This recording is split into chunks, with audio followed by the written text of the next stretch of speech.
Australia ही क्यों, और भी कंट्रीज़ हैं जहाँ पर हम जा सकते हैं, लेकिन मैंने ही क्यों ऑस्ट्रेलिया चूज़ किया, या आप ही क्यों ऑस्ट्रेलिया चूज़ करोगे? फ़र्स्ट ऑफ़ ऑल, ये आपका रियल एक्सपीरियंस है, आपकी लाइफ है, आपका डिसीज़न है। मैंने ऑस्ट्रेलिया क्यों चूज़ किया, इस वीडियो के अंदर मैं आपको बताऊंगा। इसका मतलब ये नहीं है कि बाकी कंट्रीज अच्छी नहीं है। हर एक का अपना अपना होता है कि आपको किसी कंट्री में जाना है। कई पुर्तगाल जाते हैं, कई दुबई जाते हैं, कहीं को कनाडा अच्छा लगता है, कई यूएसए जाते हैं, कई यूके जाते हैं। लेकिन आपको ये देखना है कि आपका फ्यूचर कहाँ पर सिक्योर है। हमें सिर्फ ये नहीं देखना है कि Canada Canada Canada, Australia Australia Australia, ठीक है। तो आप ये देखिए कि आपका जो फ्यूचर है in terms of PR, life, पैसा, कल को घर वालों को बुलाना है, सारी चीज़ें। कई बंदे एक दूसरे के हाँ में हाँ मिलाकर, क्या नाम है उसका, वो चले जाते हैं एक दूसरी कंट्री में। ऐसा नहीं होना चाहिए। जब मैंने ऑस्ट्रेलिया का सोचा था, सारी चीज़ देखी थी, मेरे पास दो ऑप्शन थे, कनाडा, ऑस्ट्रेलिया।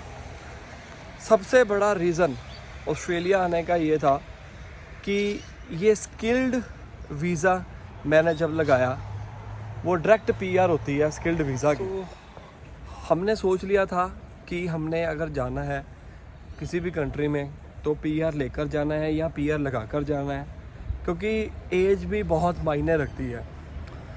ग्रेजुएशन होगी, मास्टर हो गई, एक्सपीरियंस आ गया, अब उसके बाद दोबारा फिर से स्टूडेंट वीज़ा के ऊपर जाना बहुत बड़ा चैलेंज था हमारे लिए। तो शुरू से ही मेरे मन के अंदर ऑस्ट्रेलिया ही था। जैसे कई आप लोगों के मन के अंदर भी अलग अलग कंट्री होंगी, लेकिन मेरे मन के अंदर सिर्फ और सिर्फ ऑस्ट्रेलिया था। उसका एक ख़ास रीज़न था, मैंने आपको बताया कि स्किल्ड माइग्रेंट, मेरे पास एक्सपीरियंस था तो हमने वहाँ पर लगाया। दूसरा रीज़न कि मैं पीटी स्टार्ट कर चुका था और पीटी का जो स्कोप है वो ज़्यादातर ऑस्ट्रेलिया में है, बाकी कंट्रीज़ में भी है, लेकिन ऑस्ट्रेलिया में सबसे ज़्यादा है। और तीसरा सबसे बड़ा रीज़न जो था वो था वेदर का। वेदर यहाँ पर ऑस्ट्रेलिया में बिल्कुल इंडिया जैसा ही है।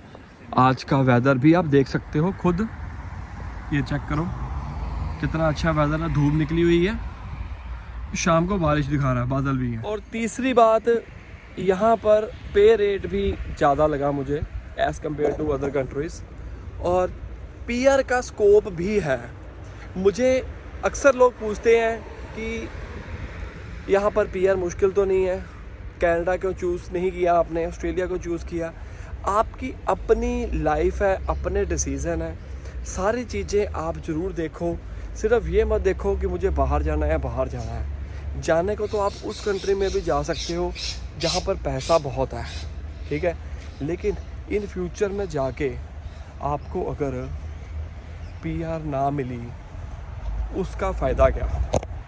कोई बेनिफिट नहीं है उसका फिर, ठीक है। तो जितना भी डिसीज़न लेना है सारे चेक करो।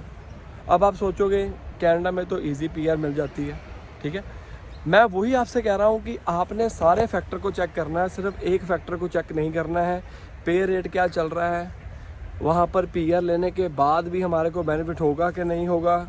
कई लोग ऑस्ट्रेलिया से कनाडा की तरफ मूव हो रहे हैं और कई कनाडा से ऑस्ट्रेलिया की तरफ मूव हो रहे हैं। सारी चीज़ें मायने रखती हैं, ठीक है। तो मेरा मेन यही मुद्दा था ऑस्ट्रेलिया चूज़ करने का। एक तो मैंने पीटी कर रखी थी और दूसरा मुझे ऑस्ट्रेलिया ही आना था। हालांकि मैंने कनाडा भी जा चुका हूँ, वो भी अच्छी कंट्री है।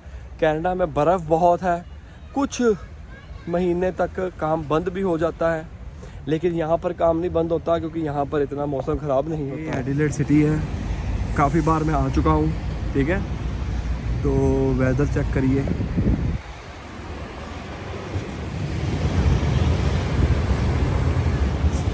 बहुत अच्छा।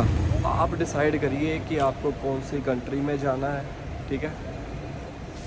बाहर आ गए और रूल्स एंड रेगुलेशन तो सारे सेम ही होते हैं तकरीबन, पर बंदे यही कन्फ्यूजन क्रिएट करके बैठे रहते हैं, कनाडा ऑस्ट्रेलिया, कनाडा ऑस्ट्रेलिया। कई लोग एक दूसरे के मगर लग कर चले जाते हैं। भाई दोनों में आप अंतर ढूंढिए, ये आपकी ज़िंदगी का सवाल है। ऑस्ट्रेलिया में पैसा तो है, PR थोड़ी सी मुश्किल है, मैं आपको बता दूं पहले ही। मेरी लास्ट वीडियो चेक करो, उसके अंदर आपको पता लग जाएगा कितने साल लग जाएंगे। तो ये सारी चीज़ें मायने रखती हैं। सिर्फ ये मत देखो बाहर जाना, पता है आपको करना क्या बाहर जाके, पता है आपको कि वहाँ पर क्या होगा हाल आपका, ये सारी चीज़ें मायने रखते हैं। 2-4 वीडियोस देख ली, कारें हैं लोगों के पास, परफ्यूम है, लग्जरी लाइफ जी रहे हैं, हम भी अपना मन बना लेते हैं। लोगों के पास आईफोन है, जाते ही आईफोन ले लिया। ये सारी चीज़ें यहाँ पर मिलेंगी आपको, लेकिन सारा कुछ करने के बाद जब आप पूरे सेट हो जाओगे। नहीं तो यही चीज़ें आपको लाइफ में अड़चने पैदा कर देंगी, तो मुश्किल क्रिएट होगी आपको। कितना अच्छा मौसम है, देखो ना कितना अच्छा लग रहा है। लोग जा रहे हैं, एप्पल के शोरूम के बाहर खड़े हैं, क्या बात है। कई बार ऐसे शो भी मिल जाएंगे आपको, ठीक है। कहते हैं दूर के ढोल सुहावने, तो अगर मेहनत करनी है तो कोई भी कंट्री आपको पैसा देगी, सब कुछ देगी। फाइनली घर पहुंच गया हूँ, सिटी गया था फैमिली के साथ, तो मैंने सोचा एक वीडियो भी बना लें। तो कुछ बातें हुई हैं, हमें अपनी कंट्री कौन सी चूज़ करनी चाहिए। इन एंड में आपसे यही कहूँगा, सिर्फ ये मत देखो कि मुझे बाहर जाना है। बाहर जाने के लिए बहुत सी कंट्री है। आप अपना फ्यूचर भी चेक करो कि फ्यूचर में आपको जो चीज़ चाहिए वो मिल रही है या नहीं मिल रही है। अगर मिल रही है तो ही चूज़ करो और उसी कंट्री में जाओ। कई कंट्रीज ऐसी होती हैं जिसके अंदर आपको PR मिलना थोड़ा सा मुश्किल हो जाता है और वो ईज़िली आपको वीज़ा दे देती हैं, लेकिन उसका फ़ायदा भी कुछ नहीं होता। एज़ पर माई एक्सपीरियंस कि 4-5 साल वहाँ पर काम किया और फिर वापस आपको इंडिया आना पड़ेगा। तो जिस कंट्री में जा रहे हो उस कंट्री का आप स्कोप देखो, PR देखो, आपका स्टाइल देखो, फ्यूचर देखो बच्चों के लिए। आगे आपने घर में आगे स्टडी के बाद मैरिज होनी है, मतलब सारा प्लान आप बना के देखो। आने वाले टाइम का किसी को नहीं पता, पर हम कम से कम बाकियों के एक्सपीरियंस से कुछ तो सीख सकते हैं। तो इसके अलावा आपके मन के अंदर कोई क्वेश्चन होगा, कोई डाउट होगा, नीचे कमेंट कर देना और मुझे इंस्टाग्राम के ऊपर फॉलो कर लेना। मिलते हैं अगली वीडियो में।